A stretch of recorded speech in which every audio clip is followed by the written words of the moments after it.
அது அதிமுக, பாஜக கூட்டணி வந்து 2 பேருமே தனியாவர்த்தனம் தான் பண்ணிட்டு இருக்காங்க. அதான் சொன்ன மாரி ஜெல்லாக கிடையாது.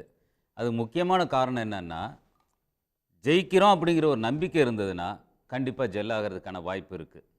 நாமளும் போட்டி இருக்கிறோம். அந்த அளவுல தான் இருக்காங்க. குறிப்பா எடப்பாடிக்கு வந்து அவர் சீஃப் மினிஸ்டரா வரணுங்கிற ஒரு பர்னிங் இதெல்லாம் இல்ல. டிசைர்லாம் இருக்கிற மாரி தெரியல. கட்சியிலேருந்து போறவங்கலாம் சொல்றாங்க. இந்த அலையன்ஸ்லேருந்து போறவங்கலாம் போறாங்க. இல்ல அது தன்னம்பிக்கைன்னு பாருங்க சார். நீங்க அது அது பலவீனம்னு தன்னம்பிக்கைன்னு பார்க்குறீங்க. அது வந்து செஸ் தம்பிங் வந்து தன்னம்பிக்கையா எப்படி எடுத்துக்க முடியும்? எதார்த்தம் கலை எதார்த்தம் வேறையா இருக்கிறப்ப, நீங்க வந்து நாங்க தான் ஜெயிப்போம்னு சொல்றது எந்த விதத்தில இருக்கு? டேட்டா ப் போன தேர்தல், கடந்த தேர்தல்களோட தரவுகளையும் பாருங்க. என்ன? சார், ஒரு தேர்தலோட முடிவு இன்னொரு தேர்தல் அப்படியே எதிரொலிக்கிறது இல்ல. ஒரு தேர்தல் கூட்டணி இன்னொரு தேர்தல் அப்படியே இருக்கிறது இல்ல. இன்னைக்கு இருக்கக்கூடிய ஒரு மூடு அப்படின்ற ம். ஒன்றிலிருந்து தான் இன்னைக்கு இருக்கக்கூடிய வேவ், இன்னைக்கு இருக்கக்கூடிய மூட், இன்னைக்கு இருக்கக்கூடிய ஒரு பெர்செப்ஷன், இன்னைக்கு இருக்கிற மொமெண்டம் இதுதான் தேர்தலுக்கான பேசு பொருள். கண்டிப்பா. ஆனா, அந்த பேசு பொருளா எடப்பாடி வந்திருக்காரா? ஆல்டர்னேட்டிவ்ங்கிற அளவுக்கு வந்திருக்காரா?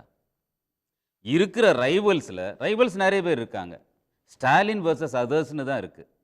அந்த ரைவல்ஸ்ல இவரும் ஒருத்தர். அந்த இதுல இவரும் முன்னணியில இருக்காரு. அவ்வளவுதான். இவர் ஆல்டர்னேட்டிவ்ங்கிற அளவுக்கு இன்னும் தன்னை ஸ்ட்ரெங்தன் பண்ண கிடையாது. அதுதான் எதார்த்தம். சிறிய கட்சிகள் வந்து அவங்களுக்கு இருக்கிறது வந்து ஒரு எக்ஸிஸ்டென்ஷியல் கொஸ்டின். அதாவது நம்ம இதுவரைக்கும் பேசின வரைக்கும் அவங்க வந்து பெரிய கட்சிகள், அதாவது ஒண்ணு திமுக இல்லன்னா அதிமுக அணி, அதிமுக, பாஜக அணி எது குடுக்குது? இல்ல விஜய். இந்த 3. இதுல வந்து குடுக்குற வாங்குற இடத்துல தான் இவங்க இருக்காங்க. ஒருவேளை இவங்க டிமாண்ட் பண்றது விஜய் கிட்ட வேணா டிமாண்ட் பண்ணலாம். பார்த்து பேசணுமே. ஆமா. ஸோ மத்த இடத்துல மத்த 2 இடத்துலயும் குடுக்கறத தான் வாங்கிக்கணும். அந்த அளவுக்கு இப்போ நிலைமை இருக்கு. அதுதான் கலை எதார்த்தமும். இதுல இன்னைக்கு ஒரு இன்றைய மக்களுடைய எண்ணப்போக்கு அப்படின்னு வந்தா, ஆட்சிக்கு எதிரான உணர்வு இருக்கா? ஆட்சிக்கு ஆதரவான உணர்வு இருக்கா? ஏன்னா இது 2ம் வந்து ஒரு கூட்டணியில யாரோடு சேரலாம் அப்படின்ற பிரையாரிட்டிய குடுக்கறதுக்கான ஒரு வாய்ப்பு அது.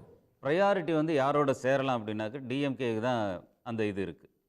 ஏன்னா, நீங்க வந்து அவங்க குடுக்கறது கம்மியா இருந்தாலும், ஒரு ஒரு சில எம்எல்ஏ சீட்டுகளா இருந்தாலும், நீங்க நிச்சயமா ஜெயிக்கிறதுக்கான வாய்ப்பு பிரகாசமா இருக்கு. இப்ப காங்கிரஸ் வந்து அதிகாரத்துல பங்குன்னு கேட்குறாங்க. டிஎம்கே நோ சொல்லிட்டாங்க. அதுக்கு வாய்ப்பே இல்ல அப்படின்ற இடத்துக்கு போயிட்டாங்க. திமுக கூட்டணியில இருக்கிற கட்சிகளும் அந்த நிலைப்பாட்டில தான் இருக்கிறாங்க. இப்போ வந்து கேள்வி, எப்ப வந்து அவங்க வந்து தாவேகா ஆப்ஷன் ஒண்ணு அதிகாரத்தை தர்றதுக்கான இடத்துல தாவேகா பங்கு தர்றோம்னு வெளிப்படையா சொல்லியிருக்கிறாங்க.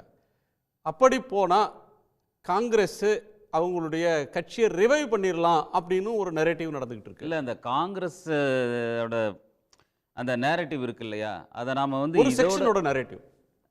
இதோட சுருக்கிட வேண்டாம். காங்கிரஸோட நேரேட்டிவ் என்னன்னாக்க, விஜய் வந்து பிஜேபி பக்கம் போயிடக்கூடாது. நாம சேர்றோமோ இல்லையோ, பிஜேபி பக்கம் விஜய் போகாம பார்த்துக்கணும்.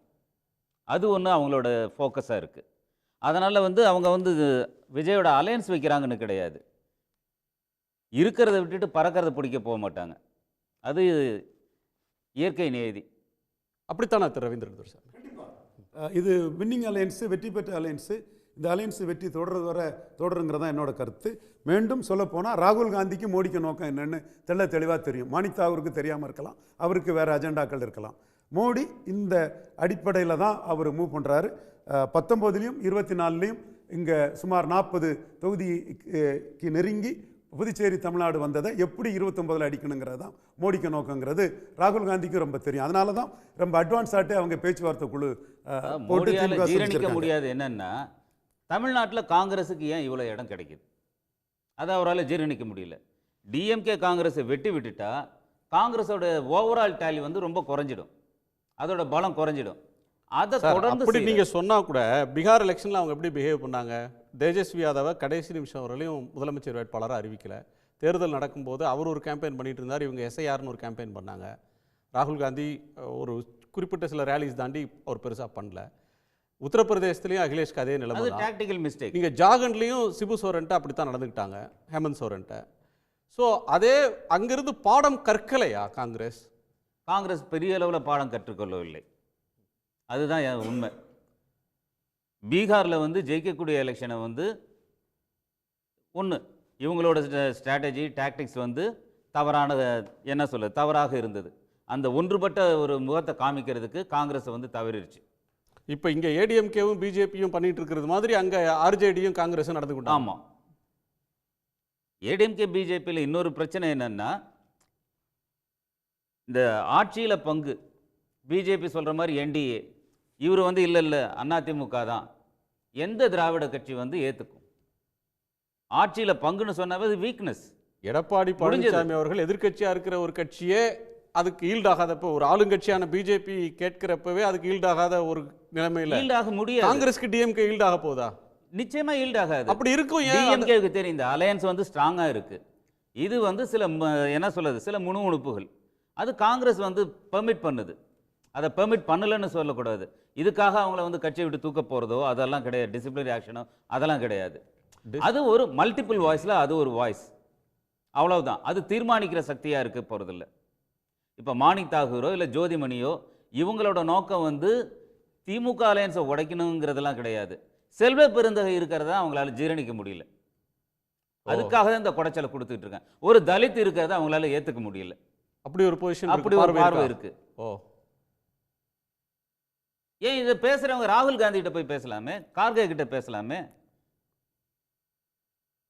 ஏன் இந்த போஸ்டர் தமிழ்ல போடுறாரு மாணிக் தாகூர்?